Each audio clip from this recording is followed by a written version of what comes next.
Hello everyone, in this video I'm going to cover the solo farm Bitterfrost Icebound chest farm. As the title says, you could do this solo, it's easy and it's quick.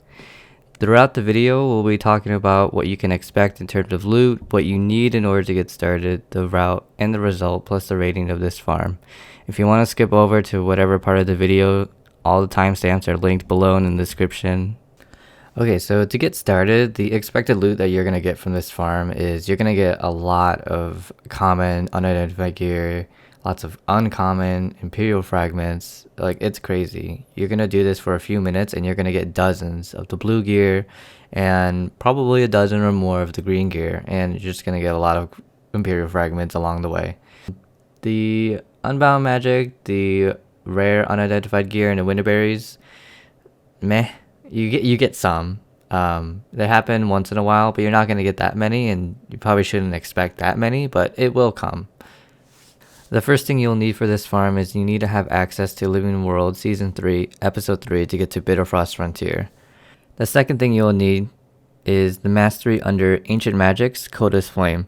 This is how you're going to be able to equip a torch, and this torch is what's going to unfreeze all of the Icebound chests and make it available to everybody to gather all the loot. So to get this torch, as you saw in the video just a few seconds ago, all you have to do is interact with a brazier that's already lit. You'll notice that your skills 1 through 5 change. The skills itself don't really matter to this farm. You can think of it as charges to unlock a chest. So if it's already unfrozen, then you won't lose a charge. But if you need to thaw a chest, then it will take a charge away. In order to refresh it, you will need to interact with another brazier that does not have an event on it and is lit. So for the route, it's a simple counterclockwise rotation. Almost all the chests will spawn in this area. There are some that are a little bit out of the way, but most of them will be in this route. Similar to gathering nodes, they'll be in the same general location, but possibly not in the exact same spot if you decide to do this the next day or 2 days later, etc. Now for the next few minutes, I'm going to do a trial run so you can see exactly what I do, and hopefully this helps you out.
I don't know if you guys saw that just a few seconds ago. I was trying to move my stuff from my inventory to make it look really clean, and I freaking clicked on the winterberries. It must have been like 4 times or something on accident, so I consumed it twice, and I was pissed.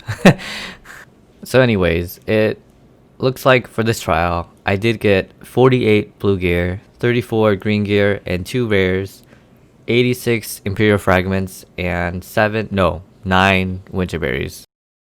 So for the results, this is me typing everything into my spreadsheet. The spreadsheet uses Guild Wars 2 API's trading post sell values. The unbound magic are just average profits, and then unidentified gear is assuming you open and salvage your gear. For more information on how I got the values for unbound magic and the unidentified gear salvage profits, I'll put the link into the description to my website and other spreadsheets of how I got the data and the math for it. So for this run, it only took me 4 minutes and 17 seconds, but I did make about 2 gold and 7 silver for this trial run. So I kind of made it sound like you can make like 30 gold per hour, right? Because I only did it in 4 minutes and it was super smooth and I made 2 gold in those 4 minutes. But that's not going to be the case, because what's going to end up happening if you do this for more than an hour or about an hour, you're going to end up getting into the meta. Luckily, the meta is super simple. All you have to do is kill 9 champions that are going to be located at 1 or 2 of these braziers. Another thing to point out is when the meta is about to begin, when the progress bar says that it's Jormag's Fury that's upcoming, all the Icebound chests will despawn, and so you're kind of forced to, if you want more loot, you would have to do all the events. The more closer it gets to the meta, the more these events are going to be active. You're going to see a lot of braziers that are already lit are going to start having events all occurring around the map. And like I said earlier, you want to have a brazier that is lit and not to have an event in order to grab a torch so you can open one of those Icebound chests. So since you're waiting, you might as well do these events while you're waiting for these champions to spawn. So at this point in the video, the progression bar towards the meta has been completed, and you'll have to look at your mini map or your world map to figure out where these champions will spawn. The champions themselves are not that hard at all. You only need a few people to complete them. There's always people in the map running around to help you out. Because they're so easily visible in the map, people will find it. So what makes this farm extremely repeatable is that when you complete this meta, all the Icebound chests will respawn, and there's no account limit to it, so you can do it on the same character again if you end up with the same character before and after the meta. There are a few other things that will prevent you from doing a really fast run. So for example, right now, the footage you see is that this brazier is not lit at all. It will have a gear symbol above its head. That's what will signal it that it is not lit at all. And in order to make it lit, you need to put a torch that has charges into it. And the more people that put it into the brazier, the faster it will complete. You may end up in a situation where you get into, say, a fresh map or an empty map where all of the braziers have this gear symbol on it, and the only thing you can do about it is going to the first waypoint and grabbing a torch from there and then starting the whole map over again. In that case, you might as well not even do the farm, because it'll take you forever to do it all alone. The other thing that will prevent you from doing a really fast farm is if you have cases where there's a shield on the brazier. That means it's a defense event rather than an unlit brazier. So instead, you would just have to kill a few mobs to keep it stable.